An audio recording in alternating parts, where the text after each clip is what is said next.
देखिए पहला चैप्टर में हम पढ़ चुके हैं कि संसाधन क्या है और उसके प्रकारों के बारे में।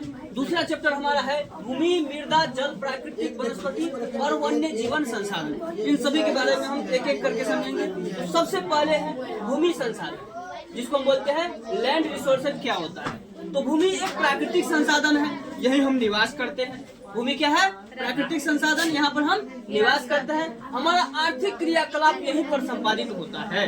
अब देखिए इसमें शब्द है कि आर्थिक क्रियाकलाप क्या होता है, जो हमारे यहीं पर धरती पर मतलब भूमि पर ही संपन्न होता है। तो आर्थिक क्रियाकलाप के अंतर्गत कौन कौन सा बातें, जैसे कृषि, वानिकी, पशुचारण, मत्स्य पालन, खनन है, वन्य जीवन, परिवहन, संचार आदि, ये सारे जो होते हैं वो हमारे आर्थिक क्रियाकलाप के अंतर्गत ही आते हैं। आर्थिक क्रियाएं के अंतर्गत ही आती है, जिससे या सिंपल भाषा में हम समझते हैं कि जिनसे हमें आय की प्राप्ति होगा, वे सारे क्रियाएं जिनके द्वारा हमें आय की प्राप्ति होंगी, वे सारे क्या कहलाएंगे?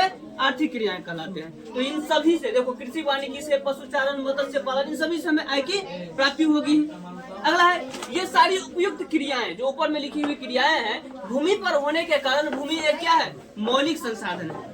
ये सारी क्रियाएं भूमि पर होने के कारण भूमि एक मौलिक संसाधन है। अब देखो, भूमि को भौगोलिक स्वरूप के आधार पर या दृष्टि से 3 वर्गों में विभाजित किया गया है। कौन कौन सा? तो एक है मैदान, दूसरा है पर्वत या पहाड़ जिसको हम माउंटेन बोलेंगे, और तीसरा है पठार जिसको प्लेट्यू बोलते हैं। देखिए हम डायग्राम के मदद से समझते हैं। सर्कुलर डायग्राम में देखो, यहाँ से हम पूरे 100% मान लेते हैं। 100% में ये 43% यानी 43% क्या है? मैदान है। उसके बाद 30% क्या है? पर्वत है, और 27% हमारा पठार है।